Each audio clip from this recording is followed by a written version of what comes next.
Hello students, hope you all are doing good. Today we are doing a chapter named Our Government. They are the parliaments of some countries. Name the countries by rearranging the letters. Parliament of some countries के यहाँ पर नाम दिए गए हैं. कौन सी countries के बारे में बात हो रही है ये आप rearrange करके लिखोगे. ओके हम अब बात कर रहे हैं गवर्नमेंट के बारे में. 3 levels of government. हमारी जो कंट्री है उसको 28 स्टेट्स एंड 9 यूनियन टेरिटरीज में डिवाइड किया गया है. It is not possible for a single government to look after the entire country properly. तो क्या एक गवर्नमेंट सारे स्टेट और यूनियन टेरिटरी को देख सकती है, पूरे देश को अच्छे से देख सकती है? नहीं. इसीलिए अलग अलग लेवल बनाए गए हैं ताकि पूरे कंट्री को अच्छे से गवर्न किया जाए. और 3 लेवल में इंडिया की गवर्नमेंट काम करती है. Local level, level of the state and the national level. The local level refers to the village, town or locality. The state level covers an entire state.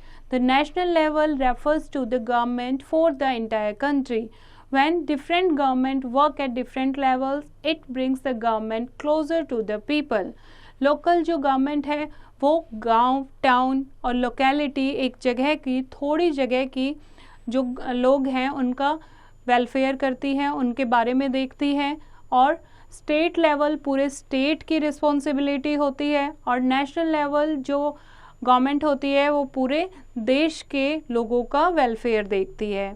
अब जब बहुत सारी गवर्नमेंट अलग अलग फॉर्म में काम करती है, लोगों के साथ टच में रहती है, तो उनका काम करना और भी इजी हो जाता है. Thus our government consist of the following. इसीलिए हम इन लेवल को कंसीडर करके हमारी जो गवर्नमेंट है वो भी 3 टाइप से काम करती है.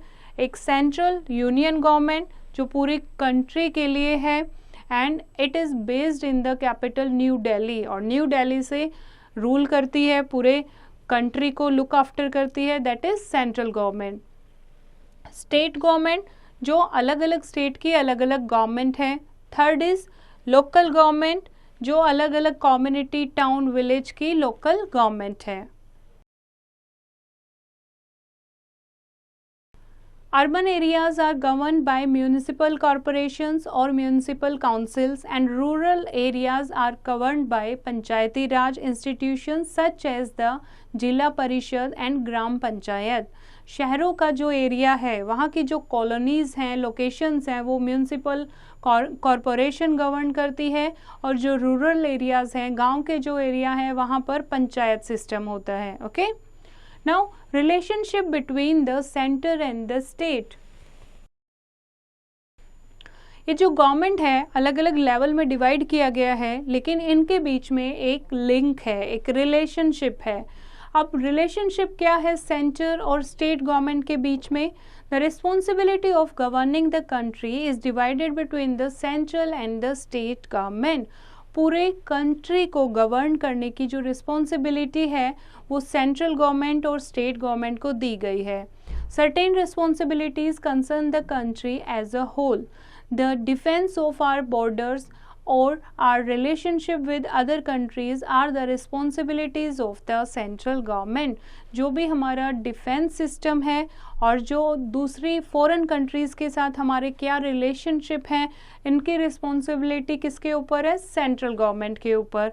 Educating the people and looking after the law and order in the different states are the responsibilities of the state government. और लोगों की पढ़ाई के बारे में ध्यान देना, वहाँ पर लॉ एंड ऑर्डर को देखना, अपनी अपनी स्टेट के लोगों का वेलफेयर करना, वो किसकी रिस्पॉन्सिबिलिटी है? स्टेट गवर्नमेंट की. The central government provides help to the state government whenever the same is required. Central government जब स्टेट गवर्नमेंट को सेंट्रल गवर्नमेंट की हेल्प की ज़रूरत होगी तो सेंट्रल गवर्नमेंट स्टेट गवर्नमेंट की हेल्प करती है.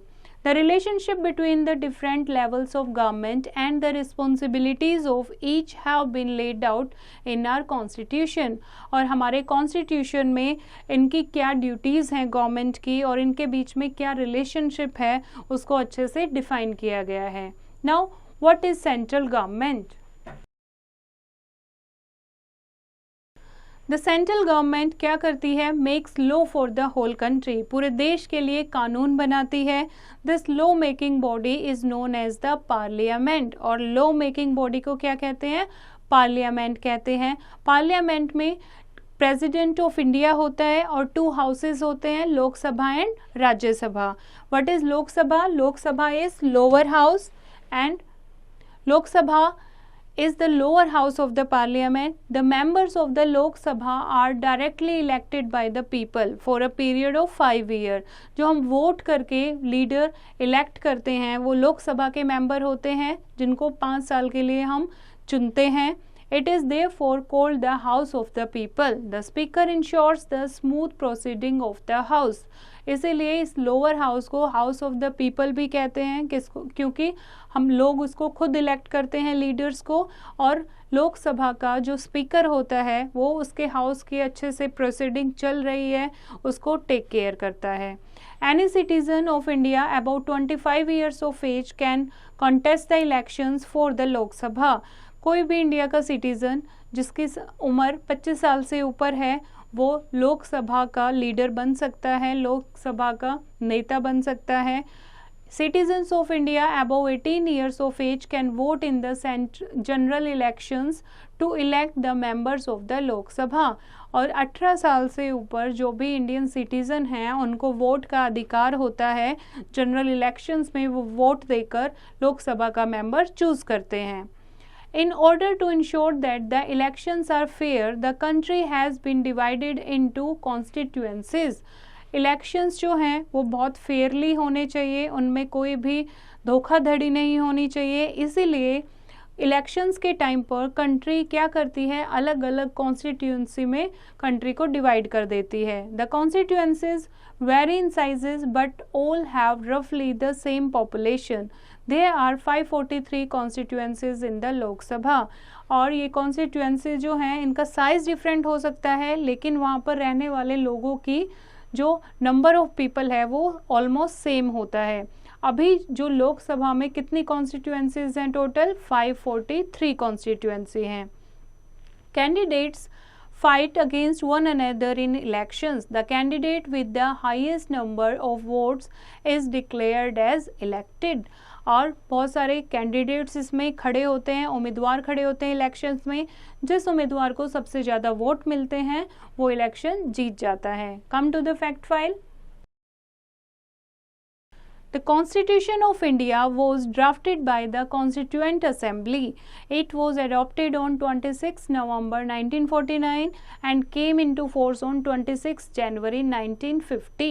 We celebrate this day as our Republic Day. जो भारत का संविधान है, कॉन्स्टिट्यूशन ऑफ इंडिया है, वो 26 जनवरी 1950 से लागू हुआ था, जिस दिन को हम रिपब्लिक डे के रूप में मनाते हैं। The 16th लोक सभा which was formed after the general elections in 2014 has 543 members. The Lok Sabha can have a maximum strength of 552 members, of which 530 members represent the states, 20 members represent the union territories and 2 members represent the Anglo-Indian community and are nominated by the president.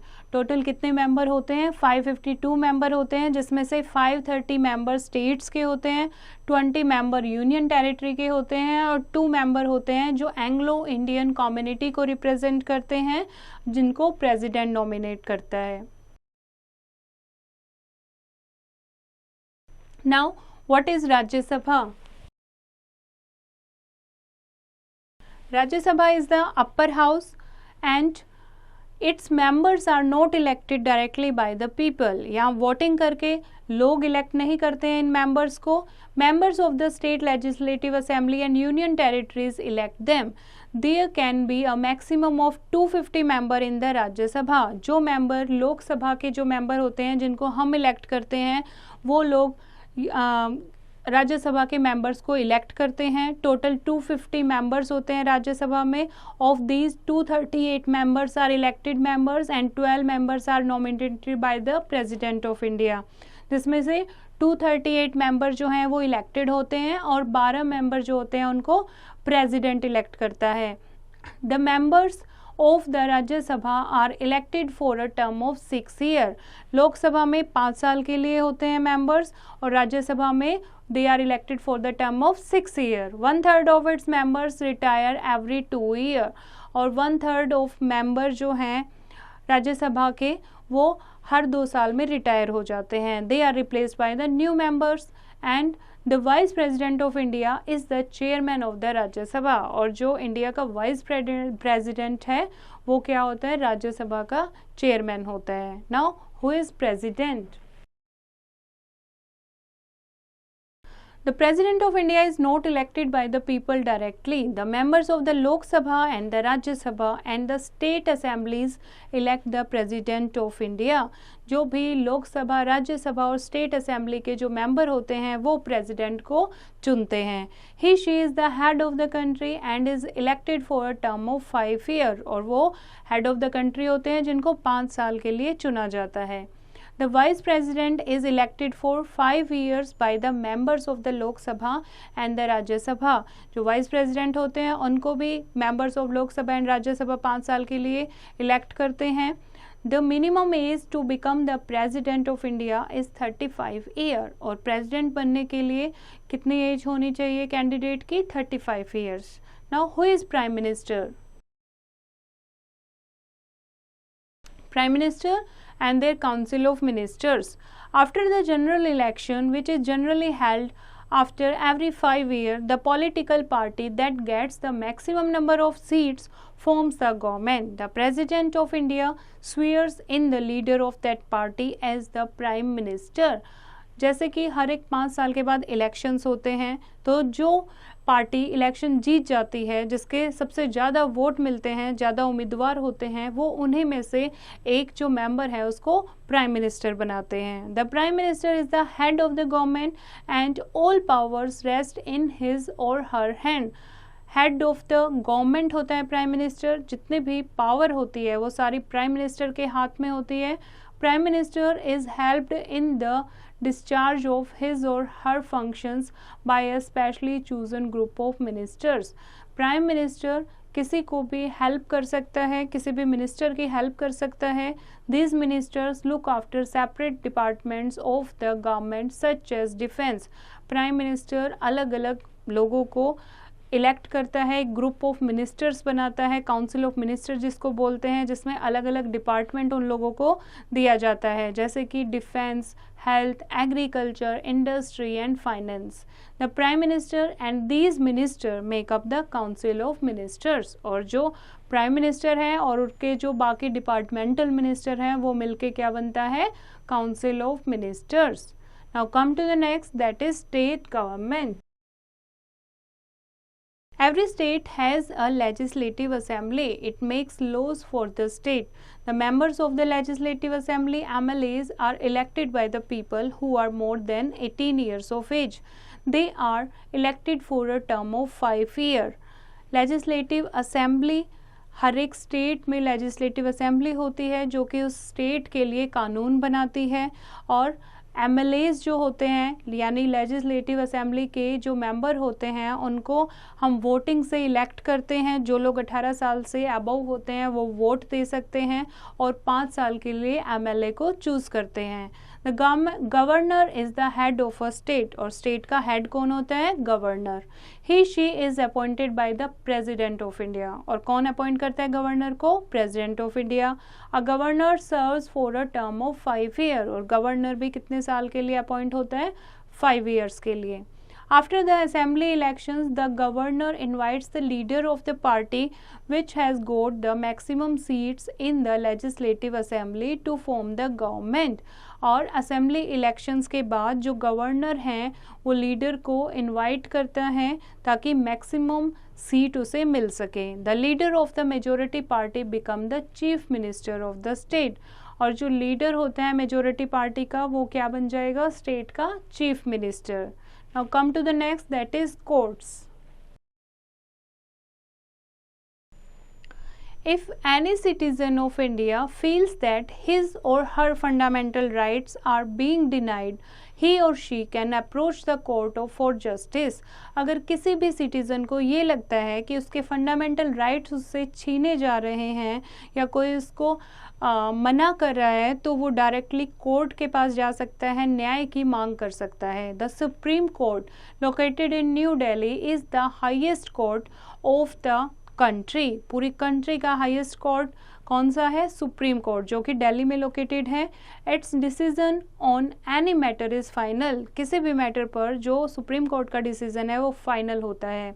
The जजेस of supreme court are appointed by the president. और जो president है वो supreme court के जजेस को appoint करता है. The highest court in a state is the high court and they are district courts at the district levels. Highest court स्टेट का क्या होता है? High court. और highest court of the country क्या होता है? Supreme court. और ऐसे ही हाई कोर्ट के अंडर में और भी छोटे छोटे डिस्ट्रिक्ट कोर्ट्स होते हैं. Okay, now let us revise the chapter. In India there is the central government to govern the entire country, state government for states and local government for the local, rural and urban areas. India में एक central government होती है जो पूरी country को govern करती है, state government होती है जो स्टेट को गवर्न करती है, लोकल गवर्नमेंट होती है जो गांव, शहरों, टाउन्स को गवर्न करती है. In the central government, the parliament consisting of the Lok Sabha, the Rajya Sabha and the president makes laws. Central government जो है उसमें पार्लियामेंट होता है जिसमें दो पार्ट होते हैं, लोकसभा एंड राज्यसभा, और प्रेसिडेंट होता है जो कि लॉ बनाती है. सेंट्रल गवर्नमेंट का क्या काम होता है? पूरी कंट्री के लिए लॉ बनाना. The state legislative assemblies make the laws for their respective states. State legislative assembly क्या करती है? अपनी स्टेट के लिए लॉ बनाती है. The supreme court is the highest court in the country. और कंट्री का हाईएस्ट कोर्ट कौन सा होता है? Supreme court. आई होप बच्चों आपको ये चैप्टर समझ आया होगा. फिर से इसको रीड करेंगे और एक्सरसाइज की प्रैक्टिस खुद करेंगे.